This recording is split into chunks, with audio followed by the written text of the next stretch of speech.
Let's talk about a word we hear all the time, fascist, especially when it's used to describe Adolf Hitler.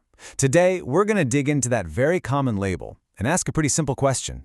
Is it even accurate?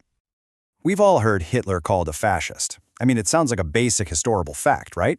But as we're about to find out, the real story is so much more complex and way more interesting than that one-word label suggests.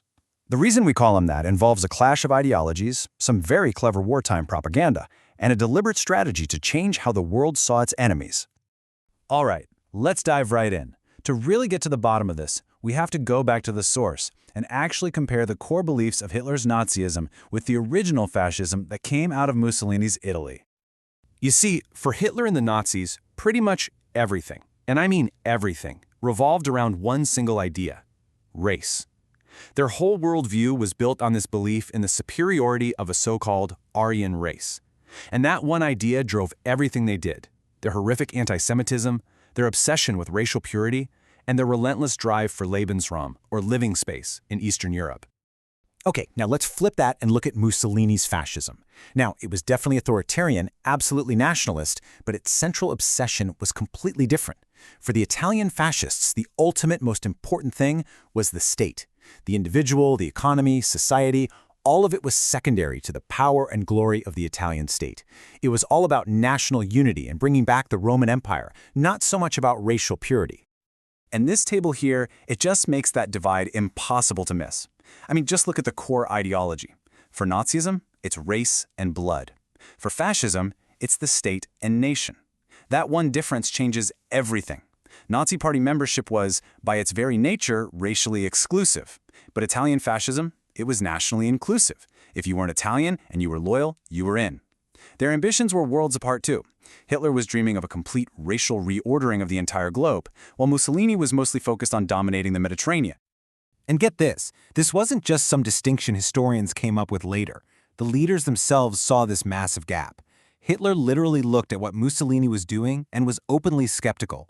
He thought that because Italian fascism wasn't built on that foundation of race, it just wasn't pure enough. He actually saw its focus on the state as a kind of ideological weakness.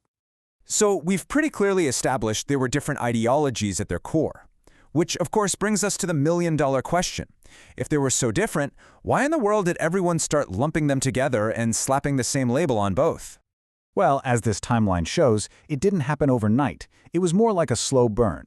The first seeds were really planted back in the 1930s, when the Soviets started calling all of their enemies fascists. Then when Germany and Italy signed the Pact of Steel, well, they started looking like a single unit to the outside world. By World War II, fascist had become the perfect, simple propaganda word for the Allies to use for the bad guys. And after the war, that convenient wartime label just stuck. But one of these factors was way more than just convenience. It was a calculated, deliberate, and incredibly effective communication strategy. And it came straight from the Soviet Union. Okay, take a look at this quote. This was the official Soviet definition of fascism from 1935. Now, read it carefully, and notice what's completely missing. Is there anything in there about race, about nationalism, about the state? Nope. It's defined entirely in economic terms, as a weapon of finance capital. And this was a genius propaganda move. It created a definition so incredibly broad that you could label almost any opponent of communism a fascist. And the goal here was just brilliantly simple. This had nothing to do with being historically accurate. It was about creating a powerful, easy-to-understand story for the entire world.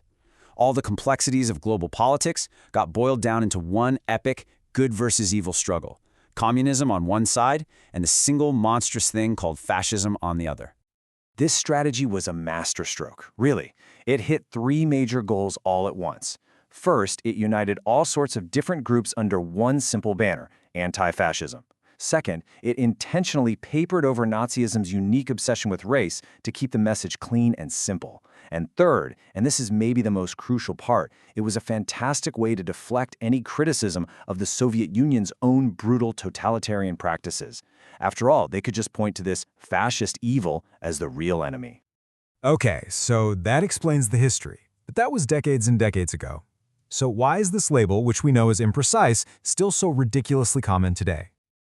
Well, there are a few big reasons it has such incredible staying power. For one, it's just convenient. Fascist is a really powerful, emotionally loaded shorthand for authoritarian evil. There's also plain old historical inertia. The way people talked during the war left a permanent mark on our language. Plus, let's be honest, these finer details often get glossed over in school. And of course, today, the word is thrown around all the time as a political insult, often completely disconnected from what it originally meant. So, here's the bottom line.